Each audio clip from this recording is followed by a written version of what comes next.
rechazo. Apruebo. Rechazo. Rechazo. Apruebo.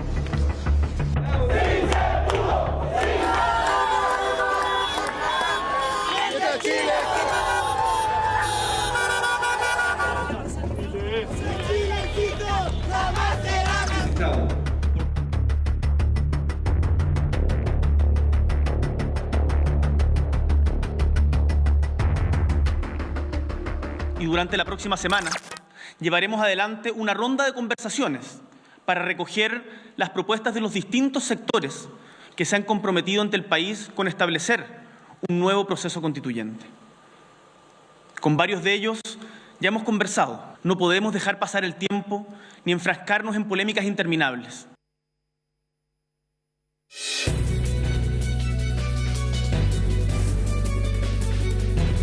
¿Cómo están? Bienvenidos a este programa especial sobre estas elecciones plebiscitarias de apruebo y rechazo. Estamos en esta primera parte con Daniel Mansuy, Paula Escobar, Francisco Covarrubias, Macarena Lescornet. Vamos a estar después con otras personas que presentaré a su debido tiempo, pero para introducir un poquitito en esto, estaba todo el rato pensando cómo se podría caratular un poco esto y me acordé de una anécdota. Corría el año 2014. Jugaban por el Mundial de Fútbol en Brasil, Alemania con Brasil. Y yo estaba justamente con un muy amigo mío, que había compañero de curso en Estados Unidos, Víctor. Víctor al lado. Brasilero, parece. Brasilero. Víctor al lado. Para entender para dónde vas. Sí, Víctor al lado.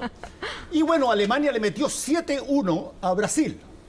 Y aflojó a Alemania para no meter más. Para no meter más, pues, evidentemente. Bueno, y la cosa es que termina el partido y yo miro a mi amigo Víctor y le digo, Víctor, ¿y? Víctor se queda callado un ratito y de repente dice, pucha, dice una cosa así como, pucha la paliza pa' Granchi. Es difícil encontrar, creo yo, en las elecciones modernas, una reversión tan impresionante como lo que fue el plebiscito de entrada al plebiscito de salida. Mucho más, creo yo, y lo vamos a estar viendo, mucho más significativa en detalles, incluso en este plebiscito de salida, donde se gana en el apruebo en 6 comunas, donde tú tienes una situación donde comunas que uno hubiese dicho, pero ciego, que iba a ganar el apruebo, como Recoleta, por ejemplo, por nombrar a una comuna que tiene un cheerleader al respecto del apruebo, que pierde. Es realmente impresionante las vueltas de las cosas, cómo se dan. Y ahora viene, por cierto, y en eso va a estar este programa y vamos a tener invitados justamente que nos van a ayudar en eso. Bueno, y lo pongo arriba de la mesa, ¿cómo se puede disectar este día donde el rechazo gana de una manera tan tremendamente apabullante? O sea, con un dato, la participación fue impresionante, el CERVEL funcionó de manera impecable. Yo quiero destacar eso porque hubo aquí sospechas de algunos sectores. Tuvimos resultados muy rápidos, sabiendo que nunca había votado tanta gente, inobjetable. Lo pongo como primera cosa sobre la mesa porque podemos resolver nuestras diferencias de modo pacífico, porque podemos contar votos de modo pacífico también. Sí. Qué importante es eso. Y yo creo que me sumo completamente, Daniel, porque creo que ese es un activo muy importante que nunca tenemos que olvidar, que no es trivial, que en muchos países pasa que la gente o no participa o no cree en el conteo de votos, o que no hay esa manera de la gente en Chile de ir a votar como una fiesta de la democracia. Oye, anunciamos que ya está acá con nosotros Mónica Rincón. Hace ingreso. Hace ingreso. Señorita Elecciones, señora Elecciones, adelante. Gracias, Maca. Como no le ha tocado trabajar nada hoy día. Le tengo que contar el resultado. Un día la Mónica todavía no cacha. No cacha todavía el resultado. ¿Qué pasó? ¿Qué pasó hoy día? Tienes que revisar tu cuaderno a ver quién estuvo más cerca en los pronósticos. Rayos, se me quedó más allá. Sí, pero tuvieron todos. No revisen nada, por favor. No, es que Francisco Covarrubias quiere establecer que él le achuntó. a la predicción. Ah, no, sí. A ver, ya, lo diré. De todos los pronósticos, el más cercano fue el de Francisco Covarrubias. Él quería que lo dijera. Sí, lo digo. No, pero me refiero que nadie previó este nivel ni de participación. Yo creo que a lo que más nos hubiéramos equivocado, incluso que al resultado, es si hubiéramos apostado por participación. Claro, porque se hablaba de que arriba de 10 millones ya andaba muy bien. Claro, 11 millones. entre 65 y quizás podría ser 11 75, millones. pero ¿no? 85. ¿Y les puedo dar un dato adicional? Dale. ¿Saben dónde se han perdido plebiscitos de convenciones o de asambleas constituyentes? Kenia y Zimbabue. Lo chequeé con unos extranjeros académicos que siguen todos estos procesos. Solo Kenia y Zimbabue. Algunos decían Sudáfrica no, Kenia y Zimbabue. Y por lo tanto estamos hablando de un hecho inédito en la historia y que están recogiendo. Es típico que es una cosa un poquito provinciana de los chilenos, decir, los chilenos, o sea, el mundo nos está mirando, sí, pero ahora el mundo nos está mirando. Estoy viendo los distintos medios internacionales. Realmente para todos es una sorpresa muy grande lo que está ocurriendo en Chile. Oye, yo creo que también es bueno por lo que decía Fernando. Bueno, ahora hay que empezar no solamente a territorialmente empezar a ver cómo ha sido este batacazo, porque no deja llamar la atención que lugares tan disímiles como Las Condes y Lota terminen votando de manera muy parecida. Eso dice mucho de cómo se empezó a tejer el voto hoy día. Pero hay una cosa, yo creo que es importante. Se puede formular así, es una proeza de la convención haber logrado ese resultado. Es No, pero lo manera digo sin muy ironía. mansuyana de verla, ¿verdad? No, pero lo digo sin ironía. Es una proeza lograr. Suena bien irónico en todo caso. Tantas comunas distintas. Déjame solamente agregar una cosa más que yo creo súper importante, porque esta, desde luego, no es la primera elección que tenemos en este proceso electoral, que hemos tenido de todo. Hemos tenido elección de convencional, hemos tenido el plebiscito de entrada, hemos tenido elecciones presidenciales, hemos tenido de todo.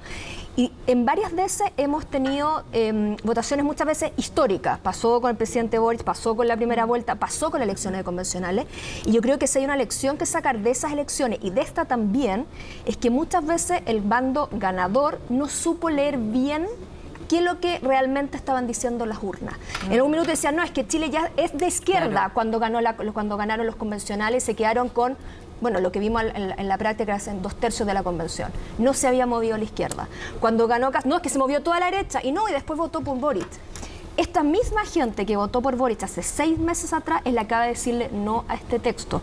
Y yo creo que si empiezan a hacer ciertas lecturas medias maniqueas de algunos sectores, arrogarse, no, es que esto ya es un de nuevo una sobreinterpretación del resultado. Yo creo que ahí podríamos estarnos haciendo quizá favores a corto plazo políticos, pero a largo plazo nos pueden llevar a callejones muy complejos. Lo único que sí se puede decir con total seguridad es que 155 personas estaban mandatadas para interpretar a la ciudadanía respecto de una constitución. Ese era el único mandato. Y este debe probablemente ser, creo yo, y lo voy a decir en chileno, debe ser probablemente la farra histórica más brutal que ha pasado en una situación de este tipo. Para no ser capaz de cumplir con un mandato que era único.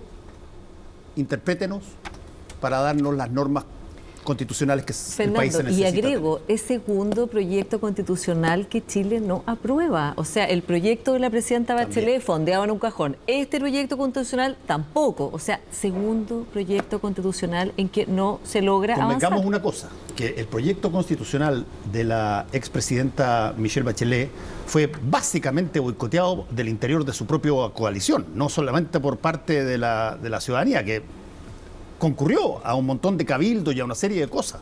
Si el problema ahí falló, un problema político al interior. Hubo también un tema de diseño en todo ese camino. De hecho, se presentó el 9 de marzo. 6 días antes de dejar el poder. Dice que tuviera posibilidad de éxito un proyecto que se presenta el último día. Yo quisiera hacer tengo como hartas impresiones de lo que ha sido toda esta jornada. Aparte, quiero hacer solo un paréntesis para felicitar al equipo de CNN Chile, porque de verdad que todos nuestros compañeros que están detrás de cámara y delante se han sacado los zapatos trabajando hoy día, así que las felicitaciones para todo el equipo, directivo también, de editores.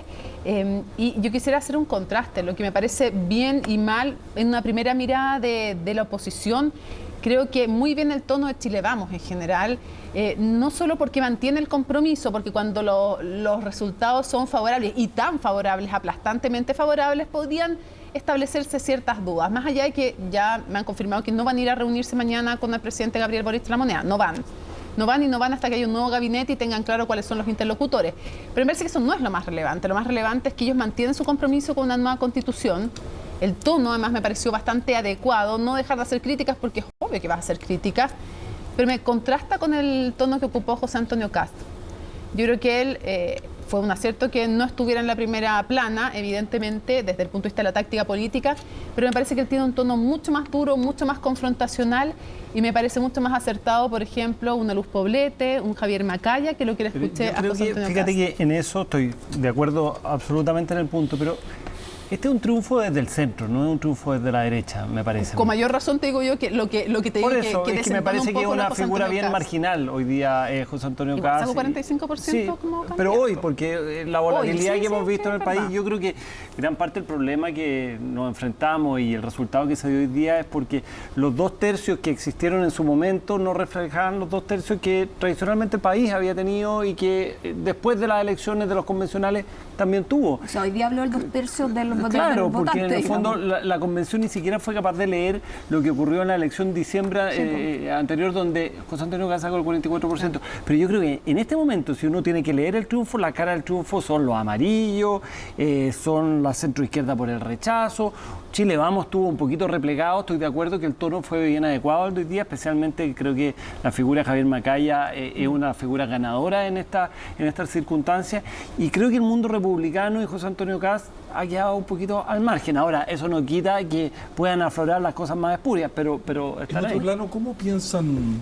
Es interesante mirar cómo queda el gobierno con esto, porque el gobierno ató su destino a la convención. Pato George Jackson lo dijo a los pocos días de haber asumido, puso toda su ficha ahí, el presidente se jugó entero y la verdad es que salió bastante cambio de trasquilado, gabinete ¿no? que está a El cambio de puertas, gabinete ¿no? parece inminente y parece ser que tendría que O sea, diría que reforzarse con el socialismo democrático. lo anunció en cadena nacional, Efectivamente. digo cadena nacional porque todos los Es una canales manera de hacer transmiten, cadena, claro. sí, digo, para los preciosistas que van a salir por Twitter, no fue cadena nacional, me Pero refiero tendría que girar simbólicamente, tendría pero que girar hacia el centro bueno, radicalmente. tuvimos uno puede a Natalia intuir, ¿no? Pergentili diciendo en Tolerancia Sí. Cero por primera vez que querían estar en el comité Pero no político rompe del eso el PPD. ADN del presidente Pero y por- abrazar el la socialismo concertación. democrático Ahora, yo está, creo que- es parte del A ver, gobierno. Es de última hora, de último Francisco, momento, y pero abrazar a la una de las cosas del concertación sobre ADN la cual- también del presidente. Hablen un de a uno. Una de las cosas del ADN del presidente es hacer cosas cuando otros esperan que no las haga. Y que nadie O lo sea, siga firmar el también. acuerdo, firmar el acuerdo el 15 de noviembre cuando te están pasando al Tribunal de Disciplina y amenazando con las penas del infierno. Y el pragmatismo ya lo ha ocupado en otras ocasiones. A mí me parece que este presidente o cualquiera tiene que ser pragmático, necesita el apoyo decidido en el Parlamento, porque, ojo, o sea, aquí va a necesitar más votos que los que hubiera necesitado si se hubiera aprobado este proyecto. Votos que van a ser todavía más lejanos porque el Absolutamente. gobierno vale menos hoy día. Y por muchas tanto, veces se habla de que el Senado está empatado. El Senado no está empatado.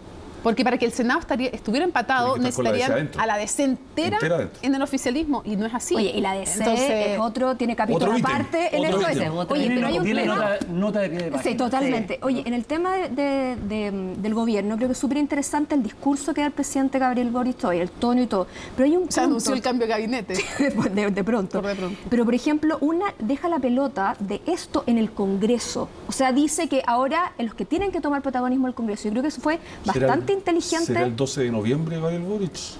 Cuando Sebastián El Piñera 12, bueno, el le 12 de entrega la noviembre nota al fue, claro, exactamente, Sí, usó cuando la lo palabra entrega, acompañar. o es el 20 de octubre de Sebastián Piñera, es decir, cuando el gobierno terminó. El gobierno de Sebastián Piñera termina el 20 de octubre del año 19. Ahora está por verse si esto también es que se termina en la práctica el gobierno o no. Lo digo porque recién han pasado 6 meses donde él se abrazó a un resultado. Era normal, nadie esperaba otra cosa. Pero ahora va a tener que mostrar una muñeca política que puede que la tenga el presidente, le ha hecho gala de eso.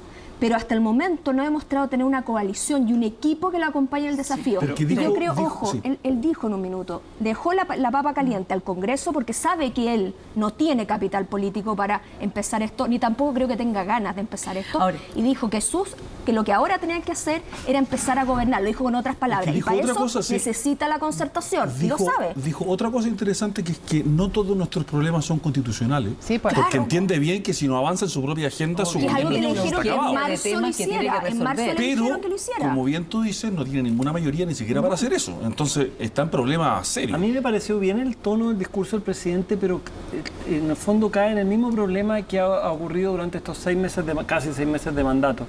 que en el fondo que se hace poco creíble respecto a lo que hace poco tiempo hacía, porque hace poco tiempo era el jefe de campaña del apruebo con un tono bastante belicoso, y hoy día está la figura estadista, como anteriormente había estado para el 1 de junio en el discurso de la Nación, que de hecho ahí subió su aprobación y todo en la cuenta pública, porque en el fondo estaba en otro tono.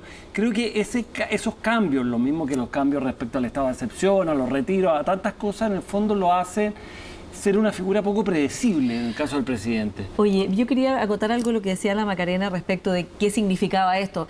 Como lleva 6 meses de gobierno, justamente esto no puede ser el final de ningún gobierno. O sea, él tiene el deber, y yo creo que tiene la capacidad de leer la realidad que tiene. Este resultado es aplastante. O sea, no admite ninguna duda de que es una derrota enorme para su gobierno, y tiene que tomar las decisiones que tiene que tomar. Yo creo que... porque le quedan 3 años y medio por delante. Entonces yo creo que ahora vamos a ver su cintura, su lectura. El fin práctico. Lo que digo es que se puede quedar sin iniciativa política, sin capacidad de armar acuerdos, sin capacidad de tener un equipo que lleve a buen puerto una agenda transformadora. Por eso que el equipo político que escoja ahora es fundamental, porque no le quedan demasiadas fichas. Y él sabe que eso está en la concertación. A mí me parece obvio que hoy día también sale fortalecido una figura como la de Marcel. En la mañana su llamado no fue a hablar de economía, su llamado fue a llamar al reencuentro entre los chilenos y las chilenas. Yo creo que sí se fortalece la figura de alguien como él, porque además... Pero fíjate qué concertacionista que es esa expresión, ¿no? Sí, está bien, pero cuando el presidente dice y reconoce que los problemas de Chile no son solo constitucionales, entonces obviamente que los temas que le competen a Marcel pasan a ser más relevantes todavía. Y es el ministro mejor evaluado, no olvidemos. Sí. Hacemos una pequeña pausa y ya volvemos.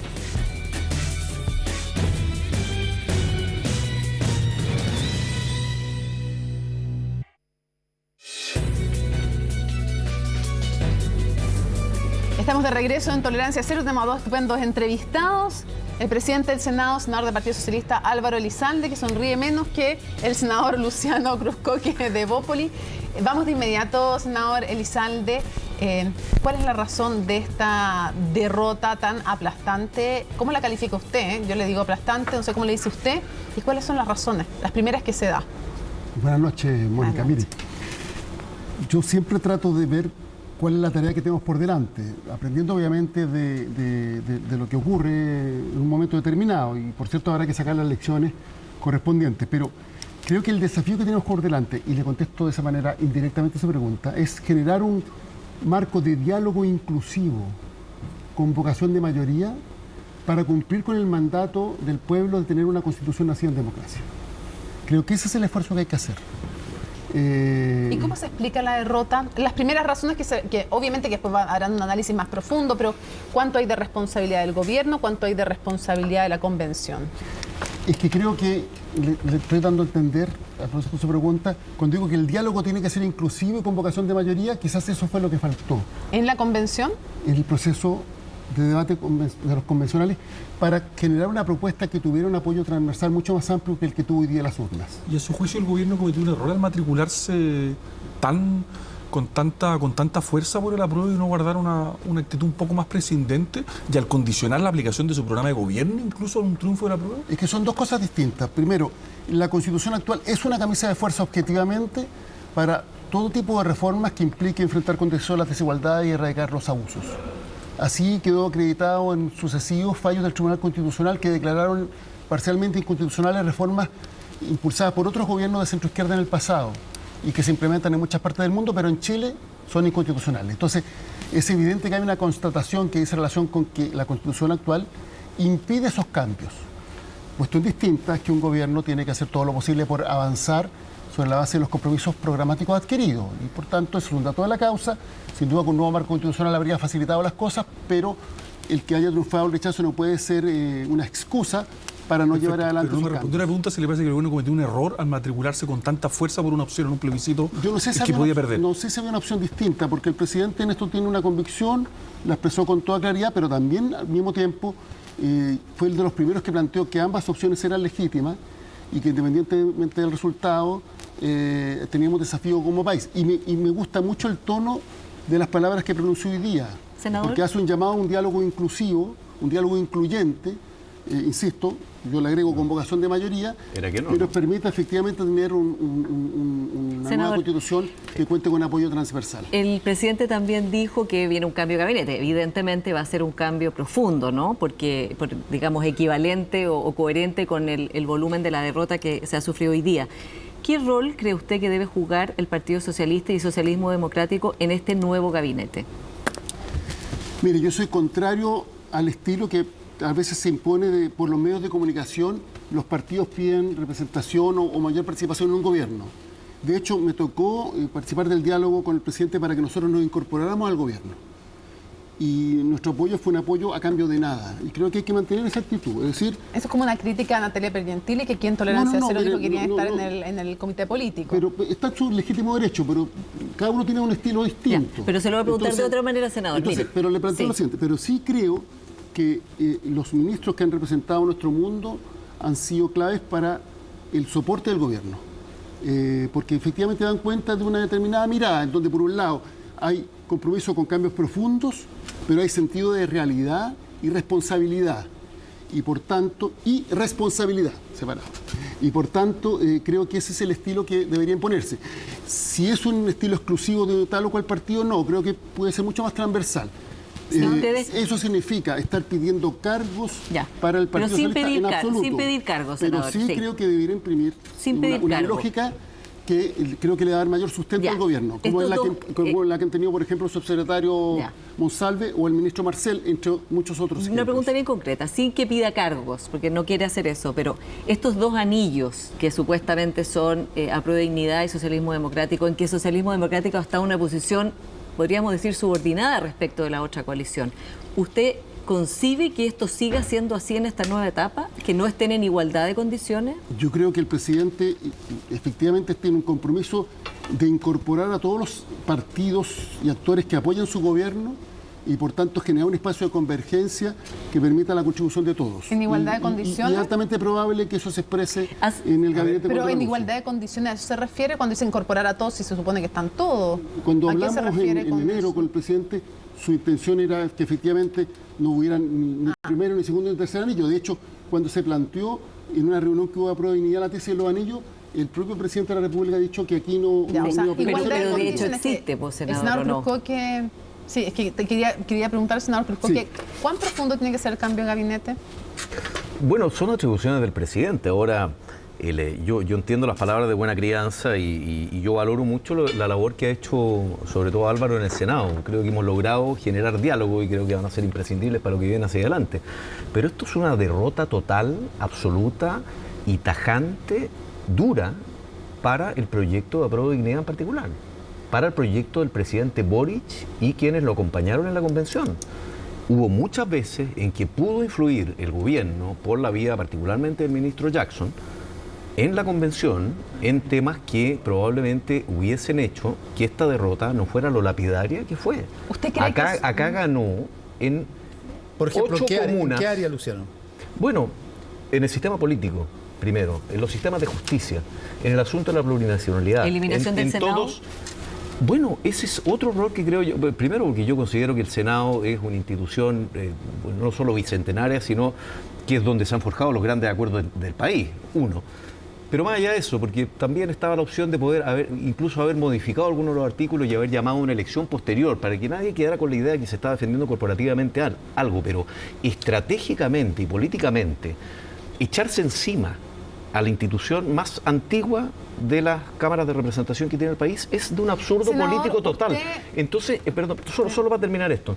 Entonces, acá el maximalismo, la idea de querer refundar Chile, es precisamente lo que ha fracasado hoy día. Y creo yo que eso es responsabilidad directa de Apruebo Dignidad y del gobierno del presidente Boric. ¿Usted compartiría entonces la tesis del senador socialista Fidel Espinosa?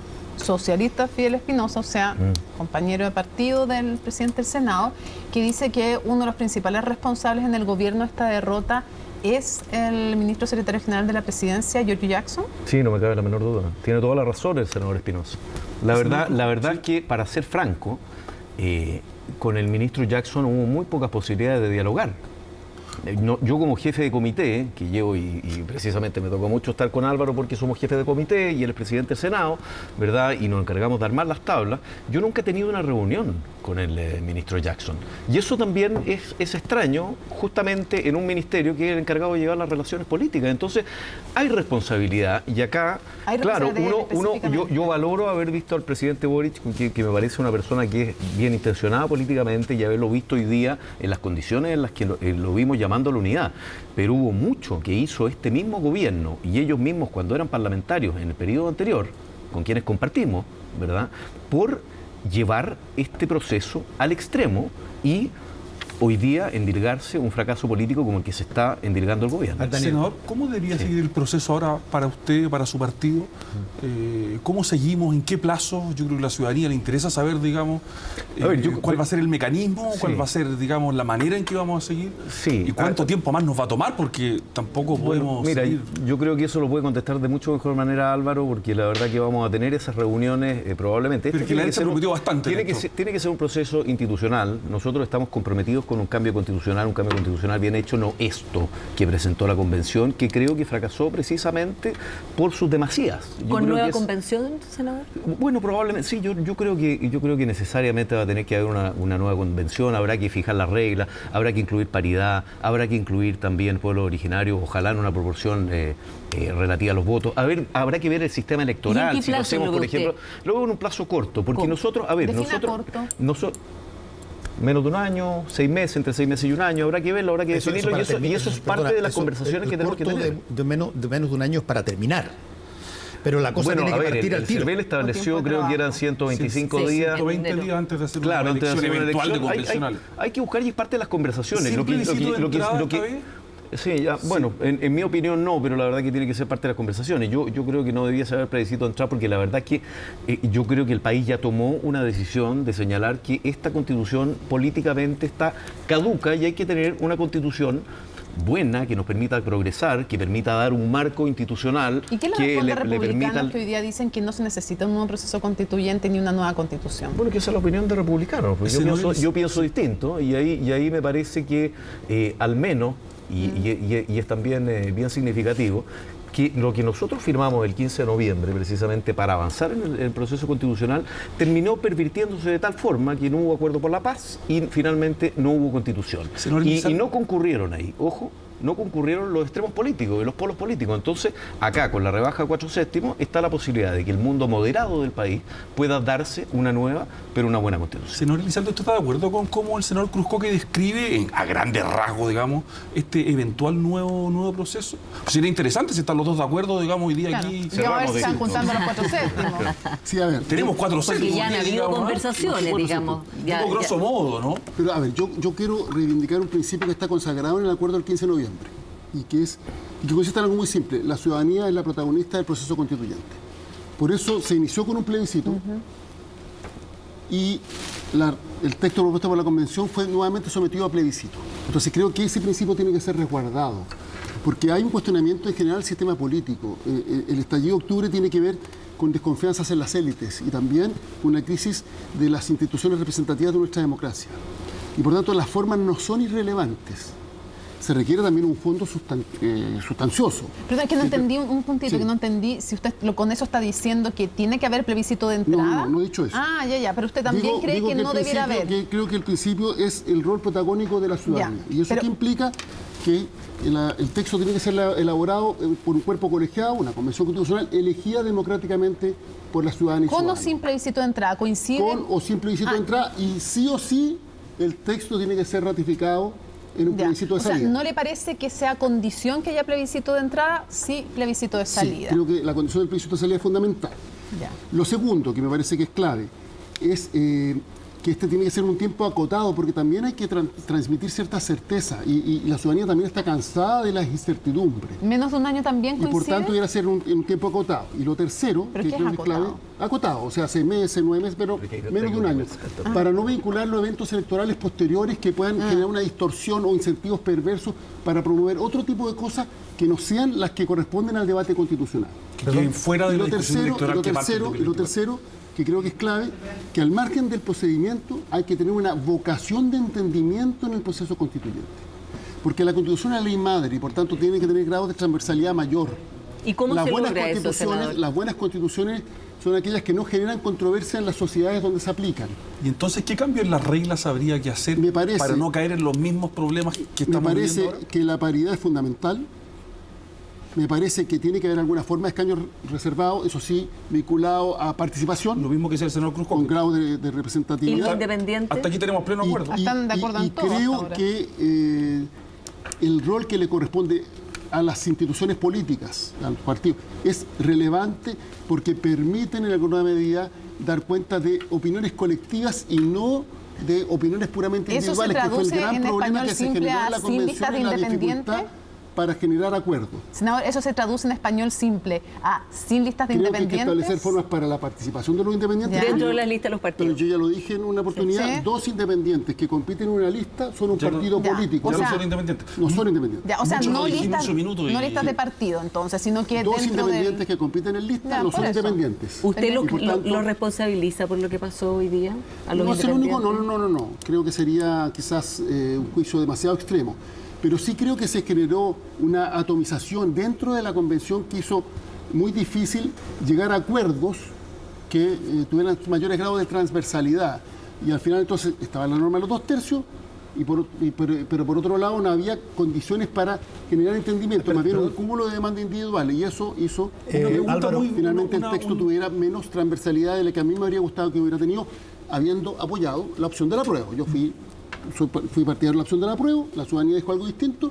Creo que habría facilitado el apruebo si se hubiera habido condiciones para llegar a una acuerdos. pregunta muy breve para los dos. Sí. ¿Les gustó el ejercicio con voto obligatorio? Me Que encantó. tuvo una masividad impresionante, ambos. A mí me ¿Llegó para encantó. quedarse? A mí me gusta, siempre me ha gustado el voto obligatorio. Creo que dentro de los deberes cívicos que tenemos que tener es comprometerse con la democracia, con las instituciones y con la educación cívica, que es otra cosa que hemos dejado de lado. Me parece que el voto obligatorio hay que mantenerlo. Yo soy autor de una iniciativa que establece el voto obligatorio que no ha sido puesta en tabla, porque en su momento se discutió un proyecto de la Cámara que no tuvo mayoría para ser apoyado.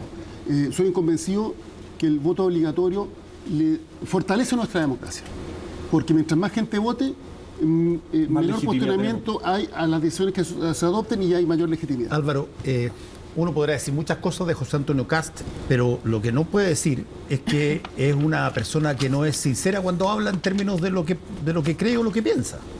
Acaba de decir una cosa que para todos los efectos prácticos es, llamémoslo así, hasta ahora, la letra de lo que estaba en juego en términos de regla. Acaba de decir una cosa que eran las reglas del juego, que eran, si es que ganaba el rechazo, se volvía a la Constitución vigente. Todas las cosas que ustedes puedan hacer...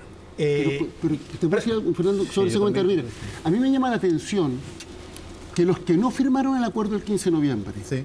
por un extremo u otro, hoy día no quieren cambiarle un punto y una coma.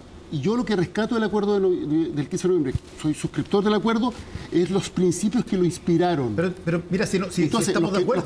porque eso lo podemos llevar al otro extremo. Al Partido Comunista. Quienes votaron en contra del acuerdo del 15 de noviembre en ambas cámaras, hoy día son los grandes defensores de lo que ahí se estableció. Positivo, qué bueno que lo valoren. Pero no nos olvidemos que la extrema derecha no fue parte de ese acuerdo y al contrario fue muy crítica con la UDI cuando la UDI suscribió el acuerdo. Sí, ahora, yo insisto... Y lo mismo al otro lado. Yo insisto, en los dos polos extremos lo dijeron abiertamente en su momento. Le preguntaron a José Antonio Kast hoy día y volvió a repetir, él siguió con las reglas del juego que había. ¿Por qué cuento esto? Pero lo importante es lo que la ciudadanía nos ha mandatado. Hoy día dijo no al nuevo texto, no le gustó, pero también dijo al principio que era una constitución nacida en democracia. Y siempre hay que ser respetuoso del mandato ciudadano. Espérate. En eso consiste la democracia. Espérate, déjame hacer un juego libre de palabras. Lo que la ciudadanía dijo, y yo lo estoy convencido, tal cual como supongo ustedes, es que había que cambiar la Constitución. Pero este plebiscito de salida era el que ratificaba aquello. Y si es que este plebiscito de salida no ratifica aquello, yo estoy de acuerdo en que hay que hacer una nueva Constitución. Pero también entiendo a aquellos que eventualmente dicen, oye, las reglas del juego no eran... recién ahora se ha empezado a conversar en estas últimas mes y medio respecto de que se hizo un mandato irrevocable de cambio de constitución.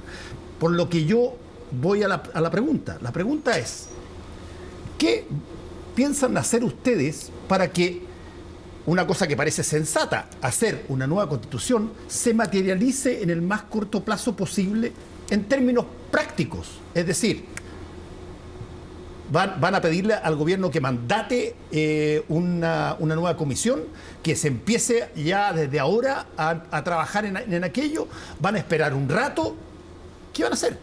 Vamos a establecer un diálogo democrático para que a través de un proyecto de reforma se viabilice el proceso constituyente en los términos que aquí hemos planteado. ¿Por qué razón? Porque si usted, Fernando, ve la campaña, el rechazo decía rechazar para continuar con el proceso constituyente. Yo creo que es una campaña que se desarrolló donde hubo compromisos públicos de los principales liderazgos del mundo conservador y que por lo demás esta misma noche han ratificado ese compromiso ante la ciudadanía. Yo creo que en política la palabra se cumple. Había quienes por el otro lado dijimos, si triunfa el apruebo, no solo estamos disponibles, sino que creemos que es necesario hacer precisiones y mejoras. Y de haber triunfado el apruebo estaríamos cumpliendo ese compromiso. Y lo más importante, si usted ve los estudios de opinión, y no solo el resultado del plebiscito que dio origen al proceso constituyente, la gran mayoría de las chilenas y chilenos quieren una nueva constitución.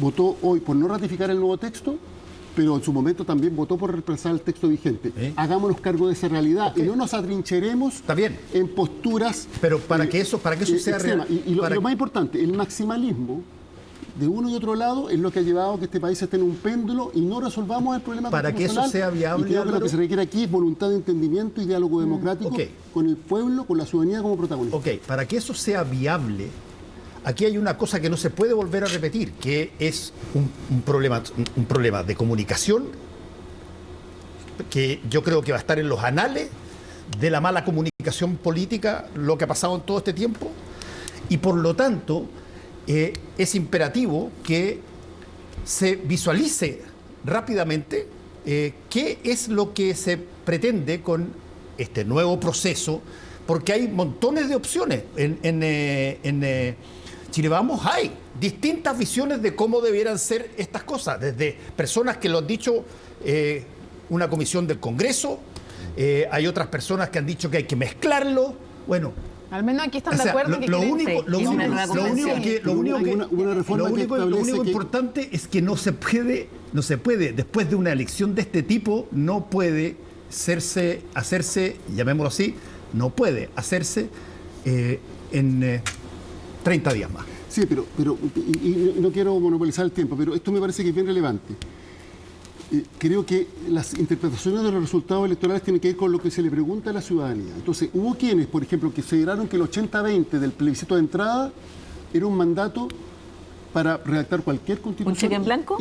Más que un cheque en blanco, que el pueblo iba a ratificar cualquier texto. Por tanto, no era necesario tener diálogo permanente con la ciudadanía para coger sus demandas y ver cuáles eran sus necesidades. Y se generó el resultado de hoy. Y hay quienes probablemente, desde la extrema derecha, digan, bueno, entonces ahora revivió la Constitución que los mismos chilenos han pedido cambiar hace un tiempo.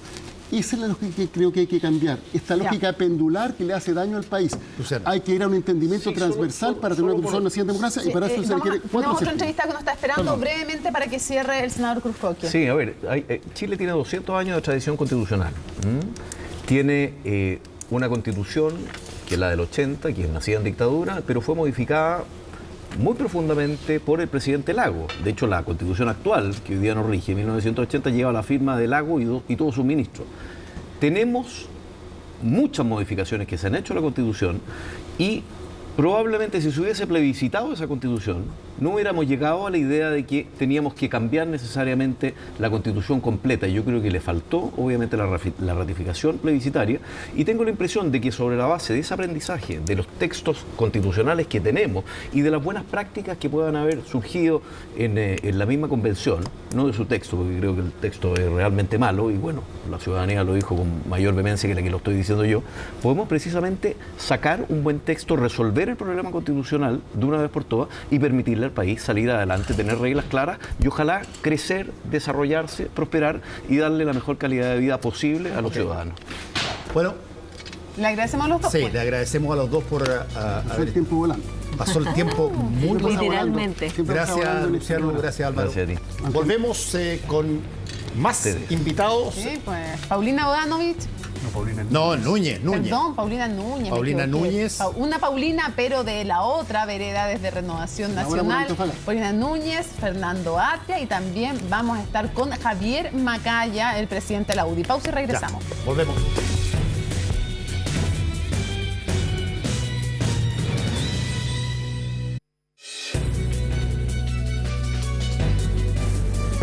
Estamos de vuelta en este programa especial de Tolerancia Cero.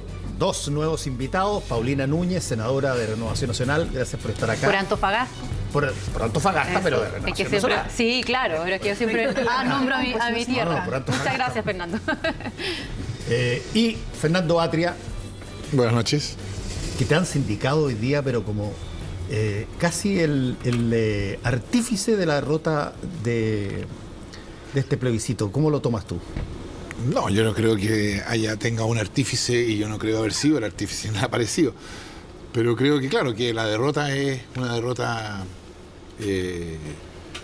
significativa y creo que debe llevar a reflexión. O sea, se va a hablar mucho sobre cuáles son las causas de la derrota y qué pasó, y ahí las causas son varias, ¿no? O sea, hubo, creo yo, desinformación en la campaña, hubo una situación económica negativa, hubo, en fin, varias cosas. Pero evidentemente la magnitud de la derrota muestra que hubo también una propuesta constitucional que no fue aceptable para el pueblo chileno. O sea, yo creo que eso hay que decirlo derechamente. Fernando, ¿y qué autocrítica se hace en eso también, en lo que usted contribuyó o no a que esta propuesta de nueva constitución no fuera aceptada, y no solo no fuera aceptada, sino que de manera tan categórica y con tan alta participación además? Bueno, yo creo que una de las cosas que queda claro hoy día es que muchos votantes, muchos chilenos y chilenos sintieron que este era un texto, yo creo que sintió una especie de como de vértigo, ¿no? De un texto que tenía desde el Estado social hasta los derechos de los animales,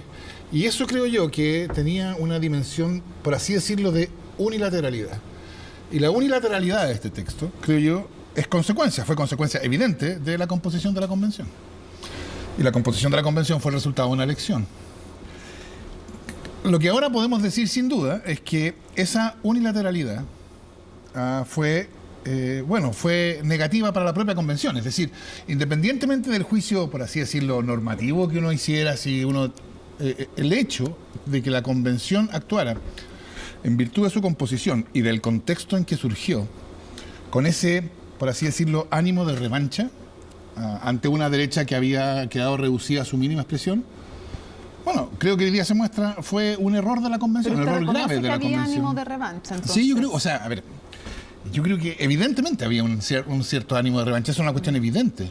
El punto, yo creo que hay demasiado se detiene el argumento en condenar, juzgar moralmente el ánimo de revancha. Y yo creo que la cuestión tiene que ser mirada políticamente. Una pregunta que tiene que ver más allá del ánimo de revancha. No, es que yo creo que el ánimo de revancha, hay una cuestión interesante, importante ahí de decir. Porque hoy día sabemos que haber actuado sin ánimo de revancha, haber actuado con magnanimidad, o sea, pudiendo prescindir de las opiniones o teniendo la posibilidad de tomar una decisión conforme a las reglas, sin tomar en cuenta la decisión del otro, no hacerlo, hoy día sabemos, habría sido políticamente conveniente para la convención. Independientemente de la cuestión si estaba moralmente bien o mal. Fernando, perdón, pero eso se lo dijeron, o sea, yo me acuerdo el presidente Boric en diciembre, sí, por supuesto, dijo, no quiero una constitución partisana, se les advirtió, incluso los propios. ¿Por qué no escucharon? Porque ahora, claro, ahora visto esta debacle, ahora que la cuestión es indiscutible. ¿Por qué no se hizo? Pero sí se les advirtió antes. Está bien, ¿por qué no se hizo? Ustedes ahora, que tenían la lo que hay que llave hacer para es volver para atrás y preguntarse por qué no se hizo. Con menos ánimo. Pero yo se lo pregunto a usted, ¿por qué no lo hicieron ustedes? Pero hay que preguntárselo con menos ánimo, creo yo, de juzgar que de entender por qué pasó. Creo yo. Para entender por qué no lo hicieron. Exacto. Y yo creo que una de las razones por las cuales eso pasó, por las cuales ese ánimo de revancha era inevitable en las condiciones, fue, que el proceso constituyente llegó demasiado tarde. El proceso constituyente surgió después de una crisis máxima que algunos, no estoy haciéndolo yo, es mío ese juicio, pero algunos temían por la continuidad del sistema democrático. Las acusaciones cruzadas que se escuchaban eran de violadores de derechos humanos y de terroristas y violentistas. en ese contexto, la convención, por decisión popular, queda compuesta por grupos que además habían estado siempre marginados de la representación política. Y claro, en ese contexto hubo ese ánimo. Y ese ánimo yo creo que, dadas esas condiciones de contexto, más allá del juicio que a uno le merezca, yo creo que era inevitable. Fernando, pero y eso lo que muestra es el proceso constituyente se hizo en cuando las condiciones para el proceso constituyente eran especialmente adversas. ¿Y por qué se hizo en ese momento? Porque no se pudo hacer antes. Se intentó antes, pero no se pudo hacer antes. Una duda.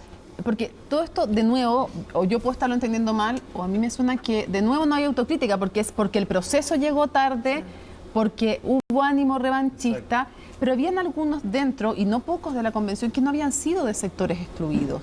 El Frente Amplio, el Partido Comunista, la propia exconcertación, son sectores que... ¿Cómo votó el Frente Amplio cuando llegó el momento de decidir si la derecha entraba a la vicepresidencia? Sí, está bien, sí, yo sé que votaron, pero déjeme terminar la pregunta completa. Mi pregunta es, tratando de entender, no de juzgar, ¿no será que malinterpretaron los 2/3? ¿En qué sentido? En que recuerdo conversaciones en que decíamos, están interpretando los 2/3 de la convención como si siguieran siendo los 2/3 del país. Y no necesariamente los 2/3 del interior de la convención. Ese es el aprendizaje, creo yo. Eso es lo que esto muestra. Que eso fue un error. O sea, hoy día es evidentemente un error. Y es un error más allá de las opiniones, los juicios que uno tenga. Porque fue un error en el sentido de que perjudicó a la propia convención. Claro, pero confundieron una mayoría con otra, parece. O sea, tenía la convención, había un grupo ahí en la convención que tenía la oportunidad de prescindir de la derecha, y por tener la posibilidad de prescindir de la derecha, prescindió de la derecha. Perdón. Y esa cuestión es fundamental. Dale, es que quiero llevar la cuestión en que esto se proyecta hacia el futuro, porque la cuestión ahora está bien, por cierto, pero me interesa plantear el punto proyectado hacia el futuro, porque la situación ahora se invierte exactamente. Porque ahora, para poder avanzar en el proceso constituyente, la llave la tienen los que siempre han defendido la Constitución de 1980. En este momento Clarín, el diario argentino tan tradicional, titula "La izquierda se olvidó de que Chile es un país moderado". Ese es el título de Clarín y me parece que resume bastante bien. Y lo digo porque la convención parece que también se olvidó de que Chile era un país moderado y hubo muchas advertencias. Y todas las advertencias eran sindicadas por ti y por toda la gente que estaba en la convención, como que estos eran los conservadores de siempre, que eran los que estaban metiendo miedo, lo que eran fake news, etcétera. Entonces yo no he visto una autocrítica acá en lo que tú has planteado, sino que has dicho que esto llegó tarde. Entonces si no hubiera llegado tarde, hubiéramos tenido una constitución para los próximos 30 o 50 años que respondía a un momento específico y que en el fondo cambiaba las reglas. Francisco, ¿no crees que si el proceso constituyente de verdad hubiera llegado antes de que hubiera estallido, antes de que hubiera violación a los derechos humanos, antes de que se quemara el metro, habría sido distinto? No, pero o sea, evidentemente habría sido distinto. Pero una vez que llegó y se conformó una convención, hubieron muchas voces, incluso desde la centroizquierda, que plantearon esto y que los trataron de la peor manera, a Chaín, a Arboe, a Garín y a otros. O sea, hubo advertencia y sin embargo no se tomaron en cuenta eso. Entonces ese ánimo que hubo ahí, finalmente me parece que lo resume muy bien el diario Clarín. Se olvidó que Chile era un país moderado. ¿Cómo Yo tengo dos análisis. Primero, yo veo con mucha claridad que acá hay una derrota cultural de las ideas y las banderas que enarbolaron tú, Fernando, Baza y un montón de otros constituyentes que impusieron por la fuerza una hegemonía ficticia que dista mucho de la realidad que vivimos en Chile. Esta no fue una elección entre la izquierda y la derecha. Esto no fue Boric y Kast, como trataron de imponer algunos que les favorecía. Esta fue una elección donde los chilenos y chilenas decidieron, hoy ya sabemos con mucha claridad, si este texto iba a ser o no nuestra próxima constitución. Y los chilenos y chilenas dijeron que no. Solamente en 5 comunas de las 346 que tiene el país ganó el apruebo. En todas las regiones, incluida la región metropolitana, ganó el rechazo. Y por lo mismo, que es al revés de lo que pasó en la entrada. Exactamente, pero además creo que es súper importante entender que el mandato de la ciudadanía, que la sabiduría del pueblo hoy día se expresa en su máxima expresión para darnos un mandato, por la fuerza. Si tenían los votos, quiero entender a qué se refiere con la fuerza. Porque no hubo capacidad, Mónica, de recoger lo que constituyentes de nuestro sector, algunos han llamado más de centro, un lote de RN, un lote de Bópoli, trataron de lograr de acuerdos y eso fue un portazo el que se les dio. Paulina, nos disculpa una interrupción, perdón, es que justo hay un problema que tenemos que ahora ir al contacto con Javier Macaya, el presidente de la UDI. que está en contacto con nosotros. Después le vamos a devolver a Paulina Núñez, por supuesto, a la senadora, la palabra, pero estamos afinando el último detalle para poder ir con el presidente de la UDI, y ahí en ese momento vamos a tener que interrumpir el que está hablando. A mí me van a avisar y yo voy a dar el pase. Pero tengo que hacer la pregunta.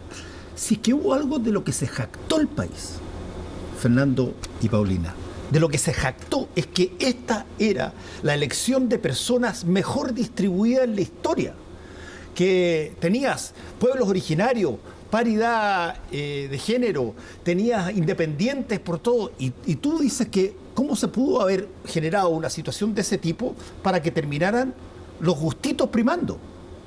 Si es que eso es así, entonces, ¿qué significa eso? Significa que si es que estaba tan bien distribuida la próxima elección de constituyentes que eventualmente se convenga, ¿va a ser diferente?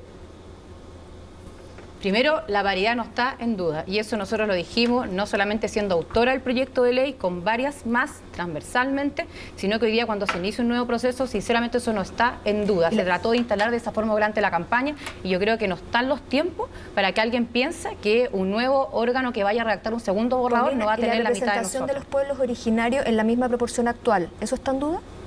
Yo creo que en el caso de los pueblos originarios, lo que ocurrió fue dar más representación de lo que había. Hoy día tenemos 10 pueblos en Chile, uno por ser reconocido, ¿verdad?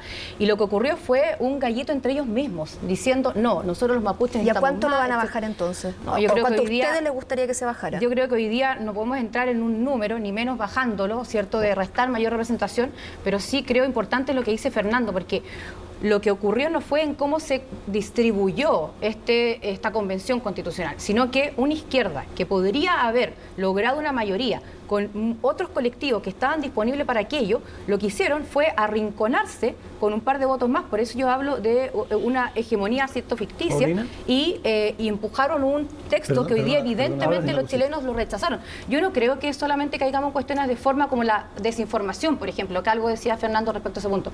Yo sí creo en la sabiduría de las personas que no les gustaba que, por ejemplo, tuviéramos distintos o sistemas de justicia, que nos definiéramos como plurinacional, que no quedara establecido el estado de excepción constitucional de emergencia, que el propio presidente va cada 15 días a pedirnos que lo renovemos, y se lo hemos renovado cada vez que ha ido. Entonces, todas esas cuestiones, por favor, no analicemos que las personas votaron hoy día informados rechazando la propuesta de la convención. A ver, desde ese punto de vista, Fernando, ¿tú crees que la nueva convención que eventualmente pueda haber, o el nuevo órgano que genere esta segundo intento de constitución, ¿qué tiene que cambiar respecto de la constitución del que acaba de pasar? A ver, déjame decir una cosa, porque yo creo que por supuesto que el resultado hoy día es un rechazo al contenido del proyecto. No es lo único relevante. O sea, también hay que hablar sobre la desinformación y otras cosas, pero eso no es para negar que hay un rechazo a por lo menos parte del contenido del proyecto. Y digo parte porque hay otra parte del contenido de la propuesta que fue asumida por la propia campaña del rechazo. Estoy pensando, por ejemplo, en Estado Social y Democrático de Derecho, o en ahora reconocimiento... sí que lo vamos a tener que interrumpir, me va a perdonar, pero lo vamos a tener que interrumpir porque ahora sí está en el país y que voy a quedarme así. Pero te vamos a dar mucho más tiempo. Ahora sí, el presidente. Ahora sí, vamos con el presidente de la UDI. Me disculpa, una vez interrumpió una, otra vez otro. Javier Macaya, le agradecemos al presidente de la UDI que nos acompañe en vivo en Tolerancia Cero en esta jornada histórica. Y me gustaría primero su primera aproximación respecto de las razones para esta derrota del rechazo o del triunfo del apruebo, al revés. Para la derrota del apruebo y para el triunfo del rechazo, como se quiera mencionar, en el orden que se quiera mencionar, ¿cuáles son para usted las razones más importantes? Y aprovecho el bonus track de si ya no está en duda la paridad.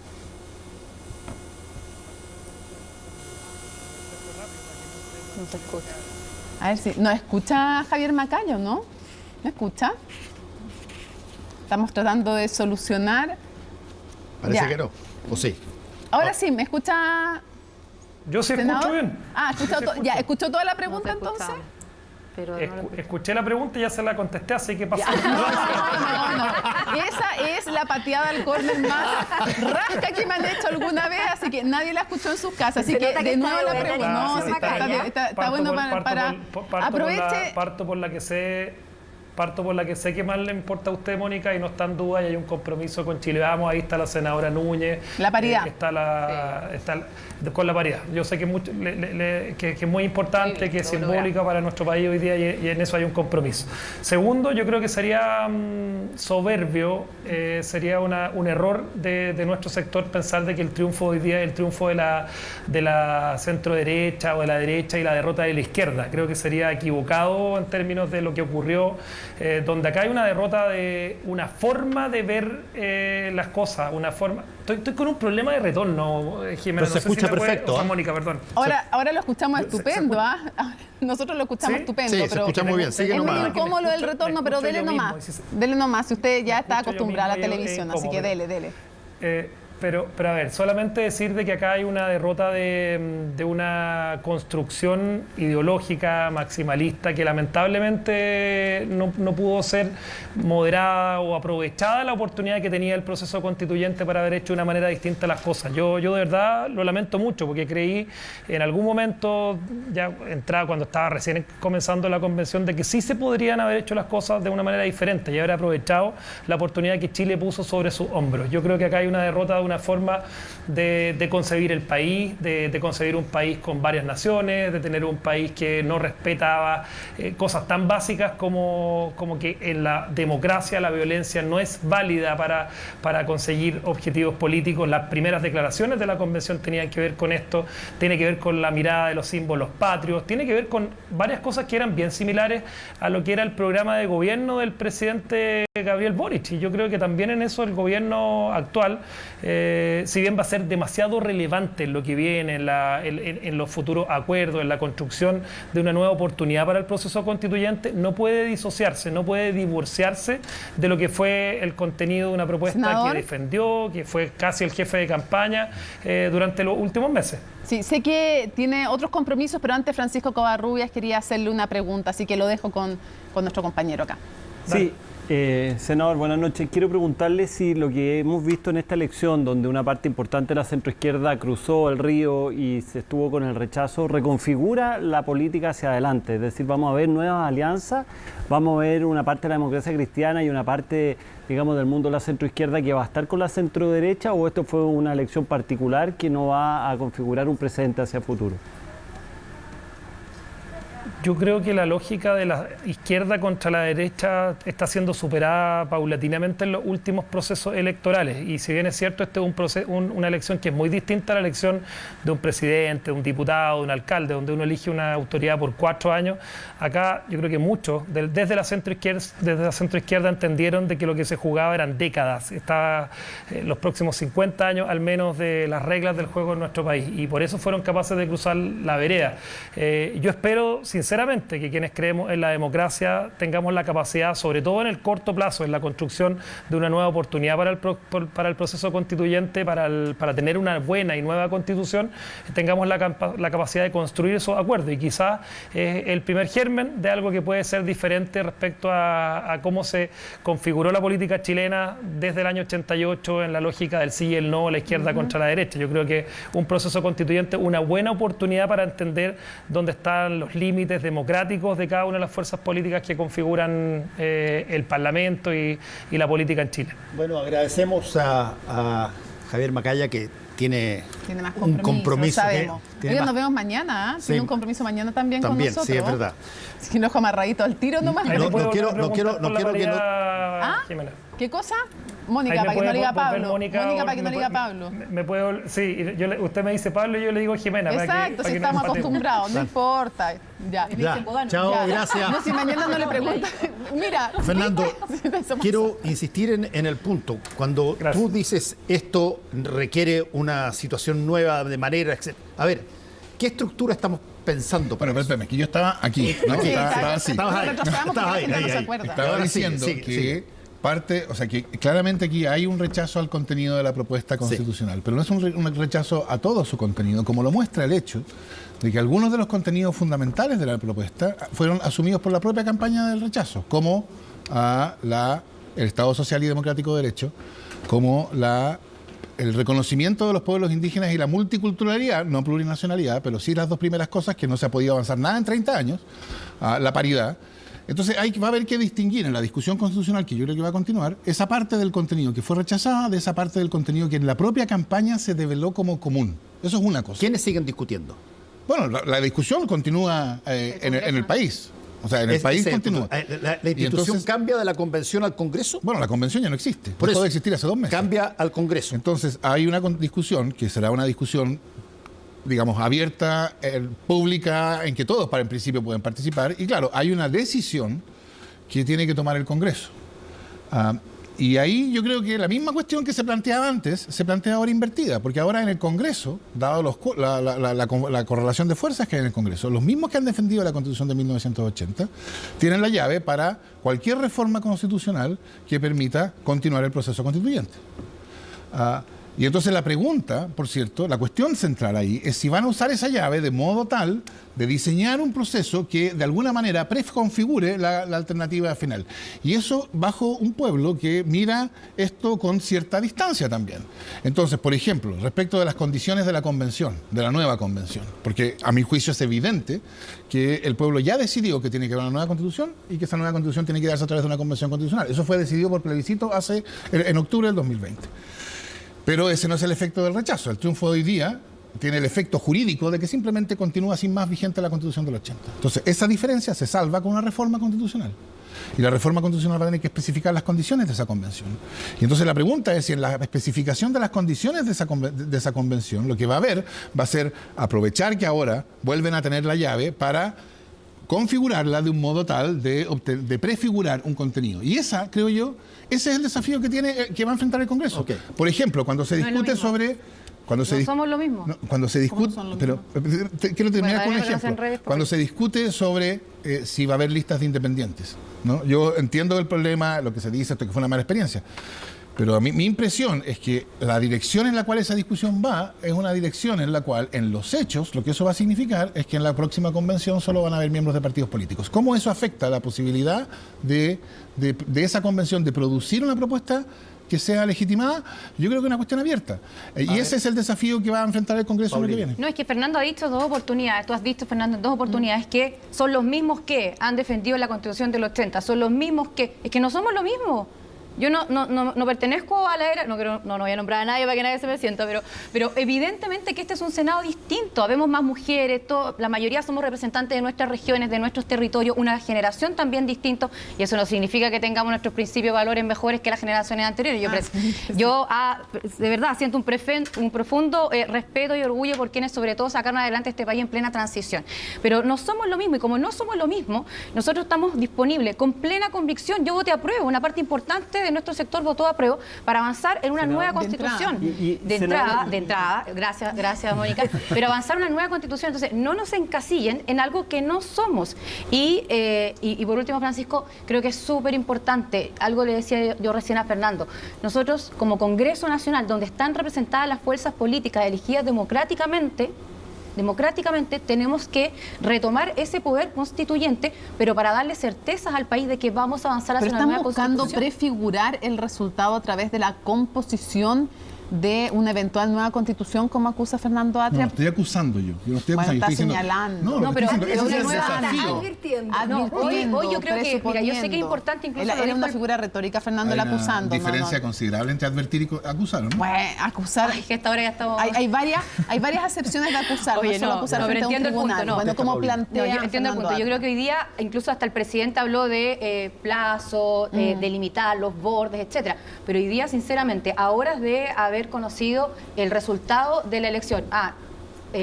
Todo el respeto y agradecimiento al CERVEL, un paréntesis. Lo importante es darle certeza al país que vamos a avanzar en una nueva constitución, que nadie cuestione aquello. Creo que es muy importante, sobre todo de nuestro sector, decirlo. Sí, es que es probable que lo que ocurra acá es que ha sido una derrota tan grande para el gobierno y para la izquierda, de que venga una nueva elección de convencionales y la derecha ahora saque muchos votos y corramos el mismo riesgo que ocurrió en el pasado, digamos, con la convención actual, de que la derecha tenga una mayoría aplastante y la trate de imponer. ¿Cómo se evita ese riesgo? ¿Cómo logramos tener? Porque lo que ha ocurrido acá es un acto inédito. Acá solamente en Kenia y en Zimbabue se habían rechazado las propuestas constitucionales. O sea, estamos a ese nivel. Entonces, ¿cómo evitamos de nuevo? Porque ya no hay una segunda oportunidad. No hay una segunda oportunidad. Yo coincido en aquello y creo que si hay algo claro en el mandato hoy día de la ciudadanía es que acá se tiene que actuar con prudencia, con respeto, sin imposición porque uno tenga una mayoría circunstancial, y lo digo con mucha responsabilidad en lo que estoy diciendo, porque es una cuestión que nosotros también hemos estado conversando a propósito de tu pregunta, la hemos estado conversando, Francisco, porque no puede ser que un sector termine imponiendo frente a otro, porque además mira la dinámica política que se ha dado en las últimas décadas. Bachelet-Piñera, un resultado de la convención en un mes, 2 o 3 meses después, lo que ocurrió en el Senado, equipará, pero a mitad las fuerzas políticas. Entonces, yo creo que hoy, cuando uno habla incluso de cómo se va a rebarajar el naipe político, no solamente hay que pensar desde el punto de vista de las coaliciones gobernantes o de los partidos establecidos en nuestro país, sino que en la capacidad de que empujemos el carro juntos logrando acuerdos. Acá, lamentablemente, en las últimas décadas, lo que se dio fue que en gobernada con una mayoría eventualmente circunstancial, nosotros no la tuvimos, casi nunca la tuvimos, le ponía la pata encima al otro. Perdónenme la frase, pero era así. Y ojalá que le vaya mal al gobierno porque ya estábamos pensando en la elección municipal y en la presidencial. Yo creo que eso cambió, el país cambió, y creo que esa forma, no solamente de hacer política, de entender los procesos electorales también cambió. Y creo que ese centro se va a reconfigurar desde los acuerdos y desde las decisiones que se vayan tomando. En esa reconfiguración, ¿cómo van a hacer ustedes en la derecha? Porque hay un sector de la derecha, el que usted está, en que han apostado por un nuevo proceso constituyente con la elección de una convención. Pero no nos engañemos, también hay una parte de su sector que no tiene ni una intención, eventualmente, de iniciar un nuevo proceso constituyente, que nunca creyeron un proceso constituyente, que incluso hoy han leído diciendo que esto fue un portazo a un proceso constituyente y no solamente un texto que se propuso. Son sectores que están presentes, por supuesto, en el Partido Republicano, pero uno también los escucha en sectores de la UDI y también en su partido. ¿Cómo ustedes van a hacer para que finalmente la idea que ustedes proponen de continuar un proceso constituyente sea el hegemónico dentro de su sector y no el otro, que si uno mira la historia, ha sido precisamente el que ha llevado el pandero en la derecha y no en el que ustedes representan, y que hoy día se puede ver alentado por decir, ¿sabes qué? Lo que ha pasado hoy día es que sigamos con la Constitución del 80 y solo hagamos las reformas menores, le metemos un Estado social de derecho por ahí y quedémonos ahí, que es una tentación que imagino que muchos pueden tener hoy. ¿Cómo ustedes garantizan que eso no ocurra? Si es que creen que no ocurra. Sí, nosotros tenemos los votos para garantizar aquello, porque aquí se avanza no solamente con un buen discurso, sino que con votos en el Congreso. Y en el caso republicano, con mucha claridad, yo me siento lo más alejada que hay de republicanos. Pero y no forma hace menos de un año estaban votando por los republicanos y por Kast en las presidenciales. Sí, porque no iba a votar por Boric. Ya, no iba a votar pero en ese momento todo el discurso, por ejemplo, feminista, de paridad, digámosles que se les olvidó bastante con lo que él presentaba al país. Macarena, no se nos olvidó. Y yo lo quiero decir de la siguiente manera. Yo creo que nunca más un Boric Kast. Y lo quiero decir así. Yo creo que el país tiene que ir al centro. Pero también hay que decir nunca más un Kast eventualmente. Porque no claro, está bien, a lo que voy. O sea, es que ese es el tema. Grafico los nombres, porque bueno, por lo demás hay uno que está gobernando, que es el presidente de la República, merece todo el respeto, evidentemente, de quien es la máxima autoridad del país. Pero lo que voy es que no podemos seguir polarizados en el país. Y para eso cuesta mucho. Y desde el sector cuesta mucho. Pero no solamente tenemos los votos dentro del Congreso, sino que el que no haya entendido y no haya leído bien el resultado de hoy día y sigue estirando el elástico, se va a caer con las puntas de ese elástico. Porque hoy día las personas en las comunas más vulnerables de nuestro país, incluso lo decían en el norte del país, que nos dejan abandonados, la postergación, mira el resultado de Colchane, si no es casualidad.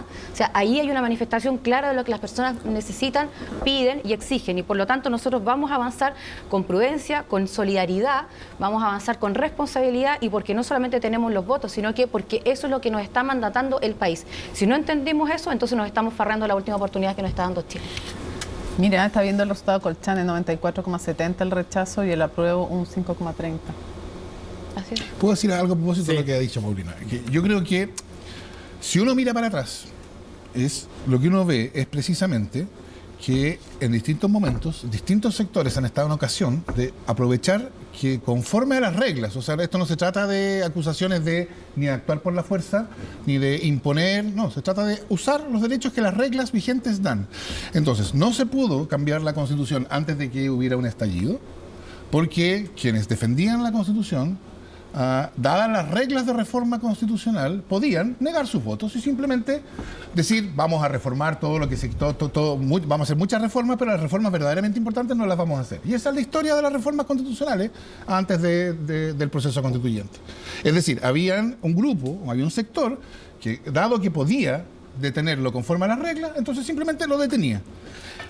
Eso llevó, creo yo, a una crisis que llevó a una convención que actuó con este ánimo de revancha, que en el fondo es la misma idea. Conforme a las reglas, nosotros tenemos 2/3 en la convención y podemos hacer esto y prescindir de lo mismo. Y entonces ahora, la victoria, por cierto, la victoria hoy día pone la pelota de vuelta en el campo de los que tradicionalmente, me refiero a sectores políticos, no individuos, de los que tradicionalmente han defendido la Constitución de 1980. Y entonces la cuestión es, bueno, si eso que dice Paulina, que yo espero que sea lo que la posición que se impone, es efectivamente lo que se hace. Es decir, si a pesar de que ese sector tiene como condicionar cualquier reforma a la Constitución, va a haber un proceso constituyente que pueda llevar y que sea reconocido públicamente como que pueda llevar a una nueva constitución, porque yo creo que la cuestión de que Chile necesita una nueva constitución es algo que no queda afectado por el resultado del día. Yo creo, algo muy breve, lo que pasa es que, Fernando, yo creo que hay un error profundo, que es que tradicionalmente los que han defendido la Constitución del 80, te faltó decir la de Pinochet y lo sacamos nuevamente a la palestra, no son los que hoy día votaron rechazo. Hoy las personas votaron rechazo porque, insisto, no están de acuerdo con sistemas pero si eso de es justicia, exactamente lo que yo estaba diciendo. No, pero va a terminar. A lo que voy, creo que hoy las personas tienen claridad, y nosotros también, evidentemente, desde la decisión que tenemos que ir tomando de aquí en adelante, que vamos a avanzar hacia una nueva constitución. Pero, Fernando, eso mismo que hoy día hemos estado hablando, un paréntesis, se me está olvidando, la política, la tan denigrada política, y voy a hablar de los partidos oficialistas, lograron un acuerdo, bueno, duró poco porque Telier dijo que no podía garantizarlo, pero convengamos que se juntaron, dialogaron, agarraron papel, lápiz y empezaron a establecer el estado de excepción constitucional ante la duda y las distintas interpretaciones de la propiedad, asegurando el derecho a la propiedad, pusieron en propiedad, ¿cierto? La vivienda, perdón, pusieron en propiedad, etcétera, etcétera. Entonces, esos líderes de los partidos oficialistas lo hicieron, Fernando, desde la política, desde los partidos políticos, y fueron capaces de agarrar un papel. ¿Qué pasó? Que después los tironearon, porque claro, como iban a echar por la borda el trabajo que habían hecho los convencionales en la convención. Entonces, ojo, yo no sí veo que creo tiene que ver esto con lo que estábamos conversando. Lo siguiente, así fue, lo siguiente, que quienes votaron hoy día mayoritariamente rechazo, no están por defender la actual constitución, están por hacer una nueva, y por lo tanto eso es lo que vamos a cumplir. Bueno, agradecemos a Fernando Atria y a Paulina Núñez. Hay harto por seguir cocinando respecto de lo que pasó hoy día, y seguramente nos va. No le agradecimos antes a Paula y a Daniel Mansuy, a Paula Escobar me refiero a Daniel Mansuy, le agradecemos también a Maca y a Francisco, muchísimas gracias por habernos acompañado. Vamos a tener tanto tiempo para conversar de el año que viene. Necesitamos el 18, una semana el 18, por favor. La tregua del 18. Si alguien hubiera propuesto un guión para esta película, se lo habrían... desde el estallido social en adelante se lo habrían rechazado por inverosímil, digamos. Y aquí estamos. Y quizás que viene, pana. ¿Quién sabe? De eso vamos a conversar en el próximo bloque junto a Matías Walker y al diputado Soto, presidente de la Cámara de Diputadas y Diputados. Así que pausa y regresamos. Chao.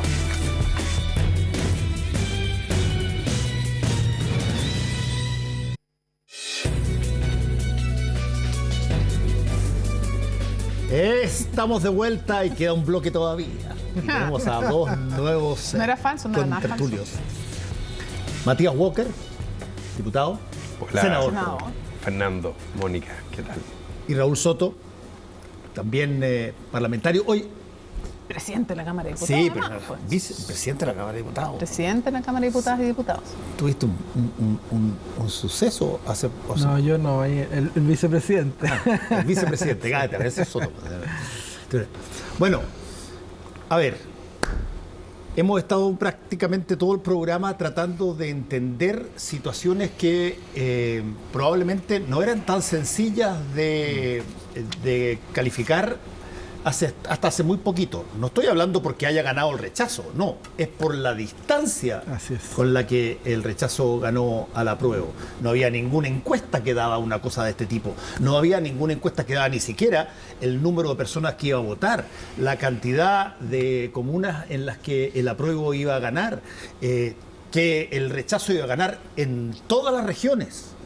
Y por lo tanto, incluso las regiones de personas que son significativas para el mismo apruebo. Entonces, en algún momento dado hay que plantearse si esto es un mensaje distinto, lo hemos conversado anteriormente, ustedes probablemente vieron el programa, si este es un mensaje nuevo que se entrega por parte de la ciudadanía o esto es un mensaje tan solo de, mira, no nos gustó la Constitución, hagámosla de nuevo.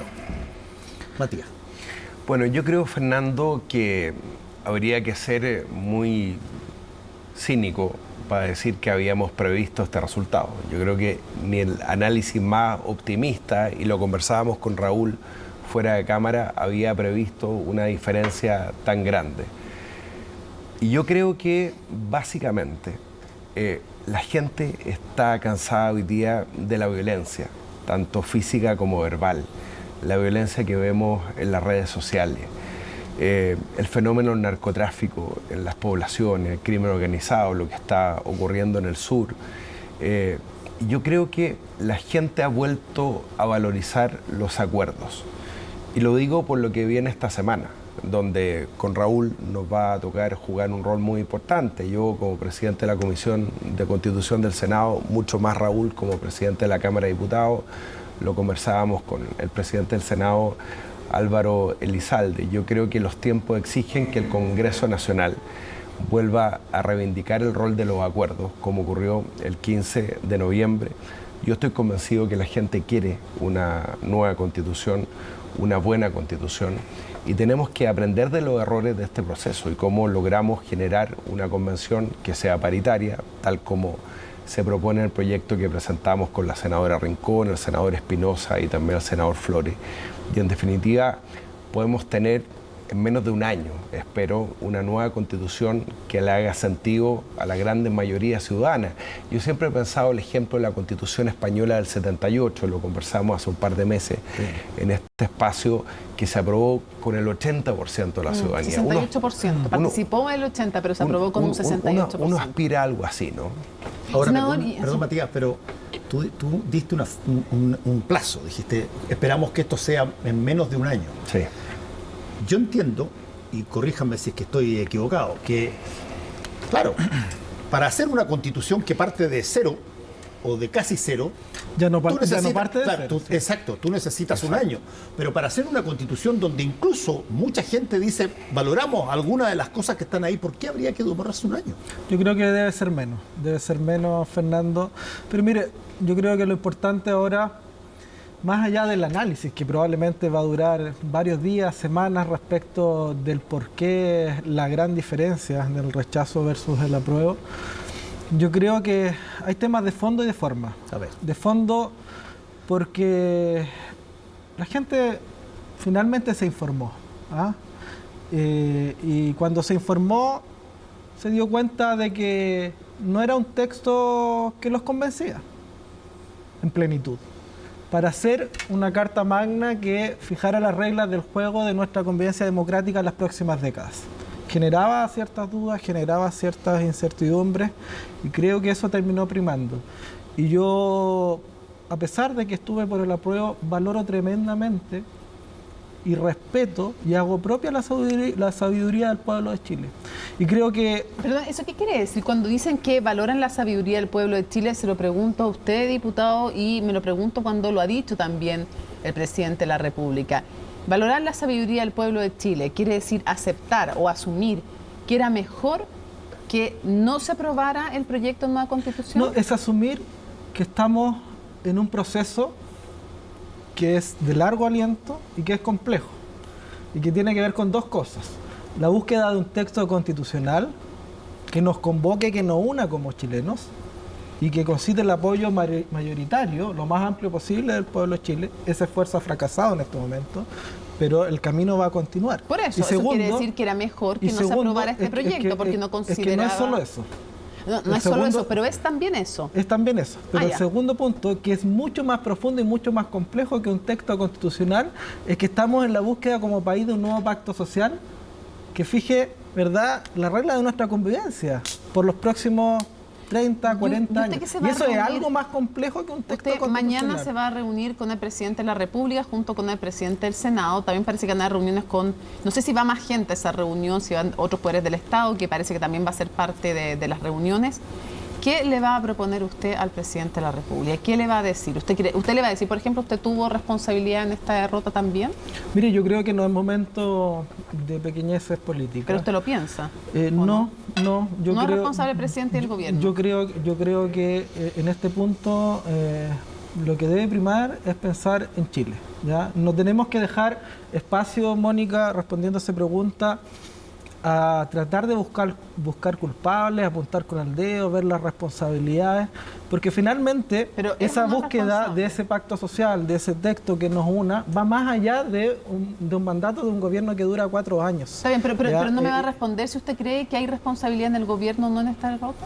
Yo no creo que en el gobierno, pero sí hay responsabilidad importante. La principal es del proyecto político de Apruebo Dignidad, que tuvo un rol que jugar en la Convención Constitucional y que se equivocaron en el camino que siguieron y no escucharon, ¿verdad? Debieron escuchar mucho más. Desde ese punto de vista, y se lo planteo a los dos, era innegable en algún momento dado que el gobierno del presidente Piñera, su naturaleza, su carácter, incidió, y así lo dijeron mucho, en la votación del plebiscito de entrada. Sí.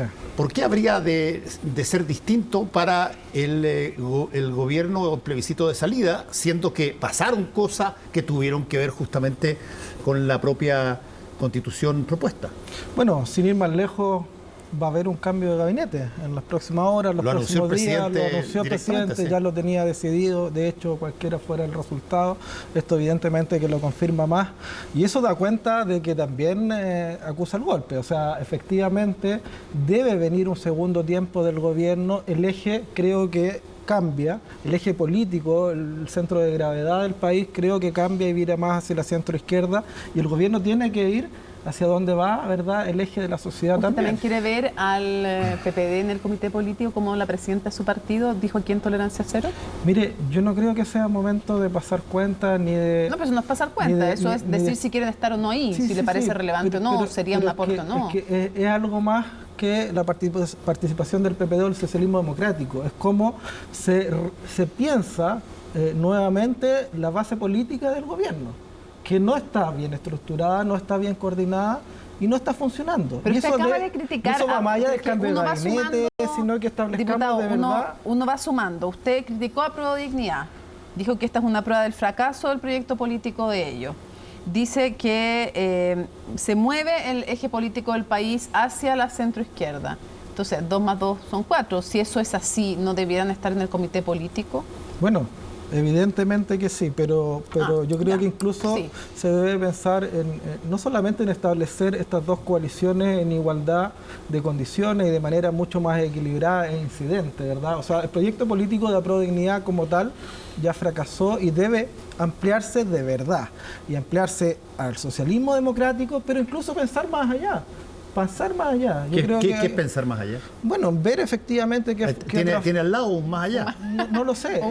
Eso se irá definiendo, se irá conversando. Sí, yo espero que la democracia cristiana no entre al gobierno.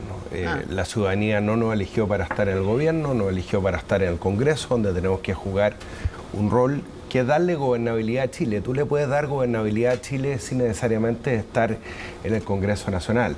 Ahora, yo hay algo que coincido con Raúl, lo dijo Andrés Velasco hace unos días en una entrevista al diario El País de España.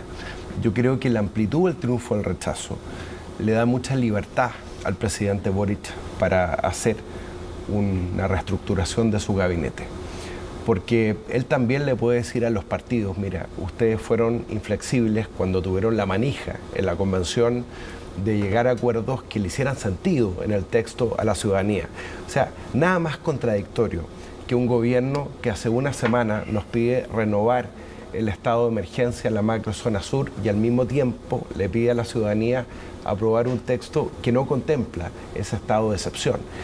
Entonces, en ese sentido, yo creo que el presidente Boric va a hacer una buena lectura de este resultado, va a tener mucha libertad para reestructurar su gabinete y yo espero que sea un gabinete altamente competente en los temas que hoy día le interesan a la ciudadanía.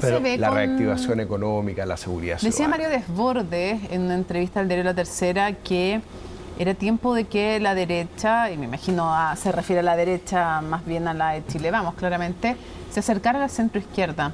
¿Usted se ve en una reconfiguración del espacio político en una coalición con Mario Desbordes, por ejemplo? No, no me veo en una coalición con Mario Desbordes.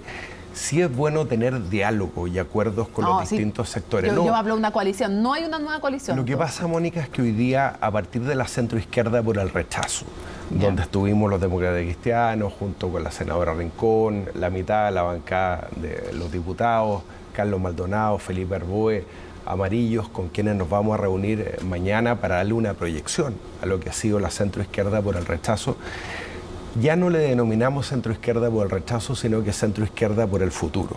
Y yo creo que ahí sí hay espacio para una nueva coalición que a partir de la legitimidad... ¿Yéndose la DC en su caso, por ejemplo, y en el de otros? No, nosotros a partir de la democracia cristiana, yo nací siendo DC, voy a ser DC toda mi vida, yo creo que podemos converger con quienes estuvimos en la concertación, en la nueva mayoría. A mí me dio mucha pena cómo le gritaban hoy día al presidente Ricardo Lagos cuando hizo un punto de prensa. Nosotros estamos orgullosos de los gobiernos de la centroizquierda, de los gobiernos de Aylwin, de Frey, de Lagos, de Bachelet. Pero convengamos una cosa, y por lo tanto, Matías, no tenemos ningún complejo y ese es el espacio de coalición que yo veo. Ok, pero convengamos una cosa, ambos ustedes, tú eres PPD, tú eres demócrata cristiano, no estamos hablando de partidos que salieron anteayer. Estamos hablando de partidos que tienen una historia gigantesca, grande, tienen presidentes, tienen de todo. Pero que tienen la obligación también de renovarse, de actualizarse. Por lo tanto, me cuesta entender qué significa apoyar, etcétera, acá allá, y al mismo tiempo decir, pero si que nos piden que nos metamos adentro del gobierno, decimos que no. Lo que pasa es que no corresponde. La ciudadanía no nos eligió para estar en el gobierno.